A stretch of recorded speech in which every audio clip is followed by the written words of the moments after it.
Hi everybody, it's Az here from Heel vs Babyface with my beginner's guide to Final Fantasy XIV, A Realm Reborn. Now this guide is intended for people who are potentially interested in picking up a subscription to this game, also to brand new players that might feel a little bit overwhelmed. It's definitely not catered towards more advanced players that definitely know what's going on. So I'll be going through the fundamentals, the key locations of the game, the races, the professions, the classes that you can pick up, as well as how to utilise your user interface. And hopefully it'll allow you to get more enjoyment out of your Final Fantasy XIV experience. So what exactly is Final Fantasy XIV about? Well, in very simplistic terms, you are a warrior of light in the land of Eorzea, and your mission to start out with is to collect the crystals of light in an attempt to banish the rising darkness. It's pretty standard MMORPG fare. Location-wise, there are three major capital cities. The first is Gridania, and it's set in the dense forest wilderness. Secondly, we have Limsa, which is a bustling port town, a hive of activity. And then finally, we have the Jewel of the Desert, which is Uldar. So let's have a look at some of the races of Eorzea, and there are 6 playable races in the game so far.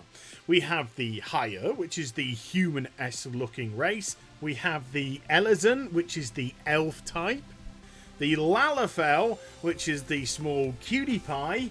We have then the Migote, which is a cat-like species.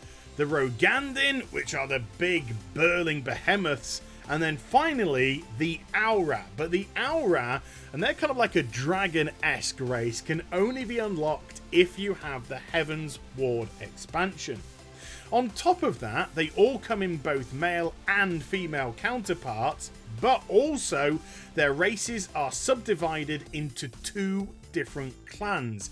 The Midlander for the human is the softer looking one, and then the Highlander is very much a more aggressive and burly looking one. But it's not just aesthetics that determine this. If you look over there, you'll notice that the starting attributes are changed based off which clan for the race you choose. So you might want to take that into account when rolling a class and race to make it as beneficial for you as you possibly can. So now that I've selected the race and the gender that I want, it's time to select a class. Over on the right hand side, you notice 2 separate tabs. We have the Disciples of War, which are the physical DPS dealers, and then we have the Disciples of Magic, which are the spellcasters. So let's just go back to the Disciples of War for now. Choosing your class determines which of the 3 major cities you start in. For example, you notice that Gladiator is currently highlighted, and then down in the bottom left hand corner we've got the city of Uldar showing. So if you choose Gladiator, you're going to start in Uldar. If I was to select Marauder, then I would actually start in Limsa, and if I was to select Archer, I'd be starting in Gridania. So it all depends on which class you select, determining where you start in the game. It's not a simple matter of geography that should determine what class you play, it's also something else. You see, at level 30 in Final Fantasy XIV, you have the opportunity to upgrade the class that you're playing into a job, essentially making it a lot more powerful indeed. And the best way that I can think of to describe this to you is by physically showing you a transformation.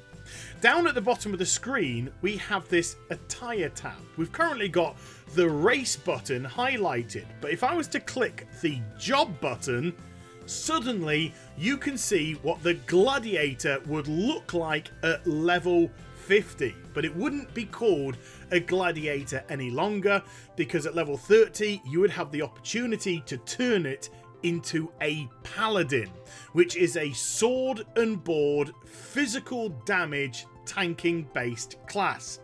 The pugilist would become a monk, and this is a physical hand-to-hand DPS class. The marauder would become a warrior, and this is a two-handed tanking based spec. We then have the lancer, which would convert into the dragoon, a two-handed physical DPSer. And then we have the archer, which would turn into a bard, a ranged physical DPS class. If we go on over to the Disciples of Magic, the Conjurer would become a white mage, an out-and-out big-ass healer. The Thaumaturge would become a black mage, a glass cannon of spell damage. And then we'd have the Arcanist, which could actually go one of two ways. This one here is showing you it in its summoner form, where it has a pet to aid it in battle, but you could also go down the route of having a mixture of damage and healing by going for the Scholar class as well. So these jobs are very, very important as to how you want to develop your character in the future of the game. But that's just getting a wee bit ahead of ourselves for now. You see, those are decisions which don't have to be made till much later on in the game. And as we'll see shortly, even if you decide to have a change of heart in the class that you've chosen, it's no big deal to rectify that either. So what I did is I rolled a gladiator, which took me to Uldar.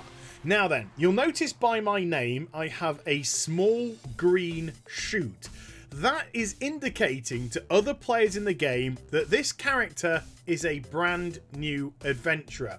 And it's a great way of actually building a little bit of empathy with the community as well. You see, if somebody with a green shoot approaches somebody of a higher level with a question, they're probably more inclined to help them out as opposed to be dismissive of them. And I'm not saying that it works every time, but it's a great little ploy of the game to try and build that team spirit within an MMORPG environment. As for questing at early level, you only need to be bothered about two different types. The one here on the left with the meteor symbol around it, that's pointing towards a storyline quest, while the one on the right hand side is just a standard quest and can be found in abundance all over Eorzea. So speaking of questing, I'm going to use the quest which I have available called Close to Home to show off what is possibly one of the most confusing things to a brand new player of Final Fantasy, and that is the map system. So I've got 3 different criteria to complete for this quest. I've got to attune myself to the Aetheryte, I've got to visit the Gladiators Guild, and also listen to an explanation of the markets. So by pressing the M key, I bring up the map.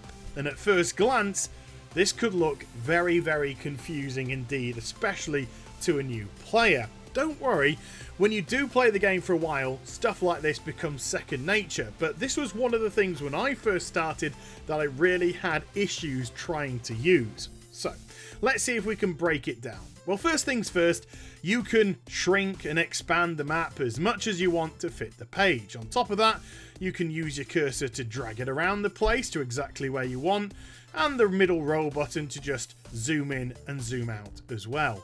But let's just return to the right hand side here, and you'll notice by each of the criteria for the quest, there is a funny little symbol next to it. That translates to a blip on the map. So if I just zoom out a little bit, look, we can see one right there by the Uldar Aetheryte Plaza. So that's probably going to be the one to attune myself to Uldar. So that's fair enough. But you'll also see that the other symbols all seem to be attached to these small green triangles on the map. And the reason why that is Final Fantasy XIV is not a open world MMORPG. It's an instanced MMORPG, which means when you go into a different zone, you actually have to go through a loading screen. And because the capital cities are so large and detailed, they are broken up by loading screens as well. So when you see these small green triangles on a map, that actually means it's going through to a different area. In this case, the Steppes of Thor. All the different green triangles at the bottom here are leading into that area. But you'll also notice there's a couple of green triangles at the top. This one would lead into Central Thanalan, and the one over on the left hand side will actually go through to Western Thanalan. So you just have to click onto the small green triangle of your choosing to take you through to that part of the map. And by doing so, we've just revealed here on the left we have one part of Close to Home, the quest, and then there on the right we have the other part to Close of Home. Also, there's this green step symbol. That means that again it's a loading screen, but it's going to go to another part of the map. So the whole city is broken up into just a smaller instances around the place, and that's the way that you navigate. But there's going to be a quick system to jump around from one place to another, which we'll get to very soon indeed. So using the map, I'm just going to go around and go to these 3 various parts to complete the quest. So when I arrived at the Aetheryte, right-clicked and attuned myself to it, it actually opened up something very interesting indeed. I can now use this crystal to fast travel. If I just go down to the bottom here and go to the travel tab and open it up, I have now got the return button, which means no matter where I am in the world, if I hit the return button, I will always come to the Aetheryte that I have set as my home point. Yes, there are loads of them around Eorzea, and you can select which one you want to be your home point. But more importantly, the more you find, the more fast travel you can do. Even if you haven't discovered areas on the map, they will still, as we can see up north, show up for you to go to. And this means that you can fast travel from Aetheryte to Aetheryte for a cost. It's not free, it does cost some money. So once you've found your second one, it opens up the teleport ability. So your home point is the freebie, your teleport is the one that's going to cost you a wee bit of money. The nearer the Aetheryte, the cheaper it's going to cost. The further the Aetheryte, the more expensive it's going to be. But this is one of the quick methods of travel in Eorzea from zone to zone, place to place. And even if you've got a little bit of money in the coffers, then fast travel can be very, very convenient indeed. Back in Ul'Dahn, capital cities themselves adopt a very similar method of fast travel in a city. If I was to open up the map, you'll notice a couple of smaller Ethernet shards in this zone. If I was to click onto one of the green triangles and take us through to the next one, you'll see a bunch more. We've got the Weavers Guild and the Miners Guild and the Goldsmiths Guild, etc. If I was to go to these shards and right click onto them and attune myself to them, I would actually be able to fast travel from one shard to a next shard to a next shard, and even to the Aetheryte at the front of the city as well. And because Ul'Dahn, Gridania and Limsa Lominsa are so huge in size and you have to go through loading screens, this is a really quick and easy method of travel. And once you've got all of them in a city, you'll also be able to use them to zap straight outside the front gates as well, saving even more time. So that initial storyline questline I was given at the beginning ended here when I spoke to the guildmaster of the Gladiators Guild. Now, it's just as important to do the quests for your own class guild as it is to do the main storyline quests. So I've been given my starter one, Way of the Gladiator. So this is the perfect opportunity now to look into combat. Well, firstly, you're level 1. Nothing drastic is gonna go wrong here, so don't panic. But what you do need to know is when you go outside to fight, your quest mobs are going to have this small little balloon symbol above their name that you can see here. If you're attacking a mob that doesn't have it, then simply put, it's not part of your quest, no matter how similar the name of the creature. And if you've run out of things to kill but your quest log still says there are mobs available, open up your map and if you see a big red circle, then that will point you to where existing mobs are for you to complete the quest. Or if they're not showing on the map that you're currently on, then it will point you towards whichever instanced area you need to run into next to kill them. But after that, complete it, go back to your guild, because something quite special is waiting for you when you hand it in. And what I'm referring to is the hunting log. If you look at the bottoms on the bottom right, one of them says logs. Click onto it and open up the hunting log, or simply press the H button. And you've now got something else, another piece of content to go alongside your questing in an effort just to break it up and give you something fresh to do. What you have to do is source these creatures which are scattered around the place, defeat them, and you will actually get yourself EXP rewards. The more difficult the creature, the higher the EXP levels. And as you progress through the leveling, they'll also give you gold as rewards as well, or in Final Fantasy XIV, it's called gil. And if you don't know where to find them, simply scroll over the creature itself and it will actually tell you the zone and the specific location of the zone that you can find these mobs in, making it that little bit easier for you. Hunting log creatures are easily identified by the mark above their name. A little bit similar to quest mobs that have the balloon-esque feature, these have got what looks like the letter C a few times squished together above them. That means they are required for your hunting log. The good thing is, if you're not specifically out in the world trying to defeat these mobs, and you're doing some quests and just happen to come across them, then it's a brilliant bit of bonus EXP to help you along the way. And at level 1 and level 3 and such, these aren't particularly difficult to defeat at the moment, but when you do, it will flash up on your screen that they have been knocked off your hunting log, and then you can go on to the next creature to defeat. By doing the hunting log, I've now got to level 4 and got myself another ability, which is in the 3 slot. And this is where combo spells come into effect. You see, when I use one spell, it's going to proc a combo ability on another spell. So when I hit this mob with the 1 button, you'll notice that the 3 button starts to flash. That's because it's a combo ability. So if I hit it, it does massive damage to the mob. So always be on the lookout for spells which combo with each other. Go to your logs, look at the spell, see if it has a combo.